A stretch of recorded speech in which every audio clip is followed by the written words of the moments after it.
Ok, vamos a explicar ahora el tema 18.1, que es rango y desviación media.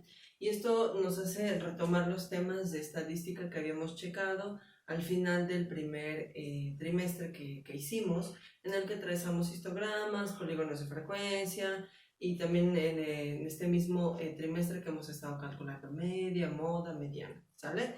Estas medidas son de dispersión y no de tendencia central. Son medidas relativamente nuevas. Aquí tenemos una fórmula que ya habíamos checado, ojalá que lo recuerden, que es el rango, que es una resta. Hay que identificar el valor máximo de todos nuestros datos, hay que identificar el valor más pequeño de ellos y restarlo, ¿sale? Y la otra fórmula es la desviación media. La desviación media consiste en los valores absolutos, la suma de todos los valores absolutos de la resta de cada dato con la media. No se preocupen por la fórmula, ahorita vamos a hacer un ejemplo, ¿sale? Bueno, y dividido entre n. El ejemplo dice, los asistentes en millones a los cines son. Bueno, en el 2010 asistieron 10.5 millones de personas, en el 2011 13.7 millones de personas, en el 2012 10.3 millones, y así tenemos el dato desde 2010 hasta 2017. Como ustedes pueden ver, son valores diferentes, es decir, empezamos con un valor menor y esto fue creciendo conforme fue pasando el tiempo. Esto se debe pues que aumentó la popularidad por ver quizás cierto tipo de películas o porque los cines ofrecieron mejores servicios, etcétera, etcétera. Puede haber muchas razones por este incremento.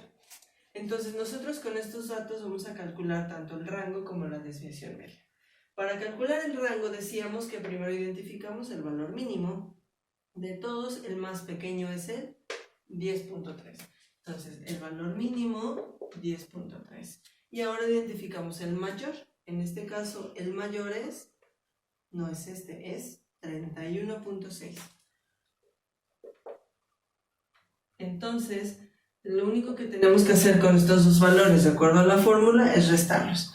A 31.6 le vamos a restar el 10.3.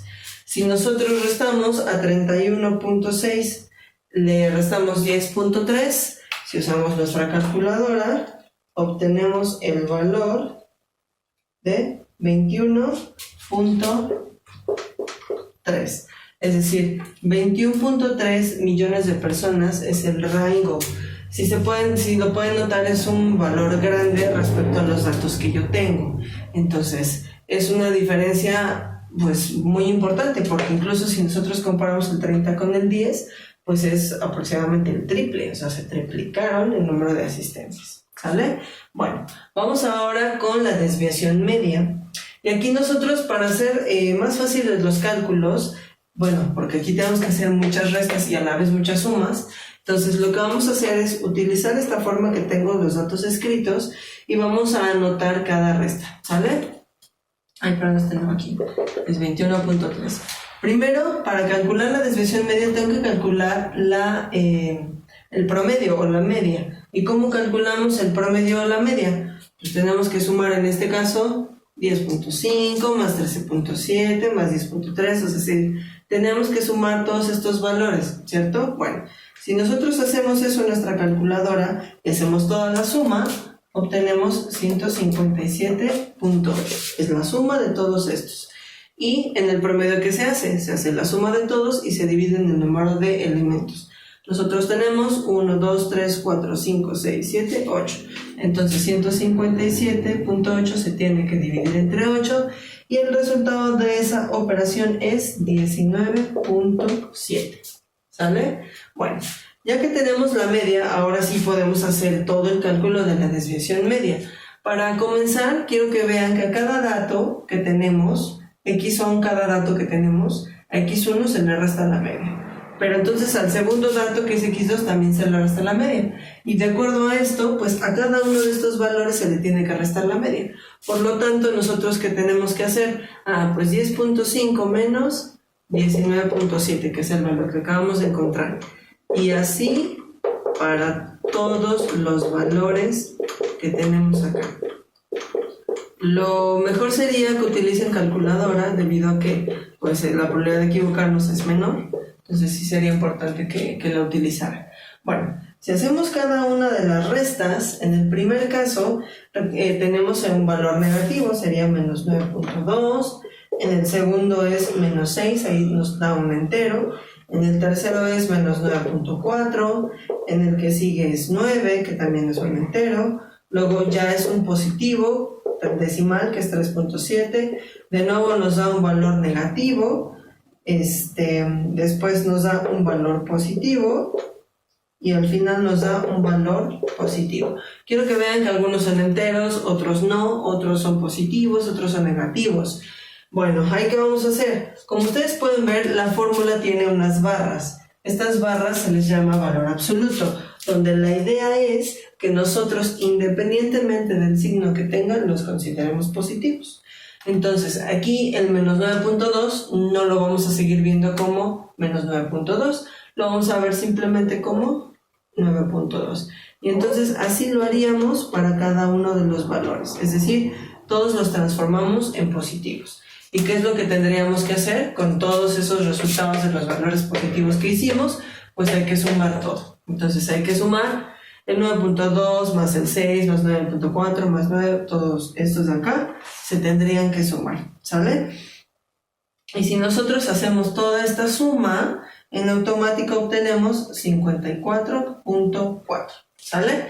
Y entonces ese valor, que es el 54.4, lo tenemos que dividir. ¿Entre quién? Entre n. ¿Quién es n? El número de datos, como lo que hicimos en el cálculo de la media. Entonces 54.4 se tendría que dividir entre 8 y ese valor ya es el resultado de la desviación media. Si nosotros hacemos la división, obtenemos 6.8. Entonces, la desviación media es 6.8.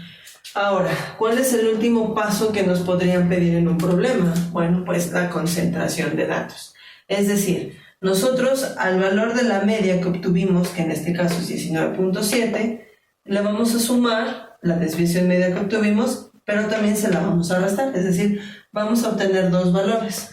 El primer valor, cuando nosotros hacemos la resta, tenemos que la media es 19.7.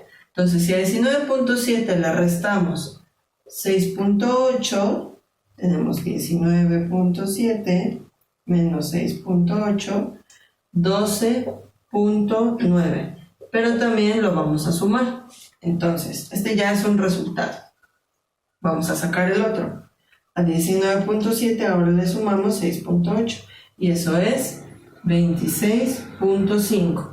Ahora, ¿qué interpretación tiene la concentración de datos? Bueno, pues esto significa que de 2010 al año 2017 hubo más o menos una asistencia de entre 12.9 millones y 26.5 millones de personas. Esta concentración de datos implica que esto es más o menos lo que se esperaría para quizás años posteriores, que bueno, serían 2018, 2019, este año, etcétera, etcétera.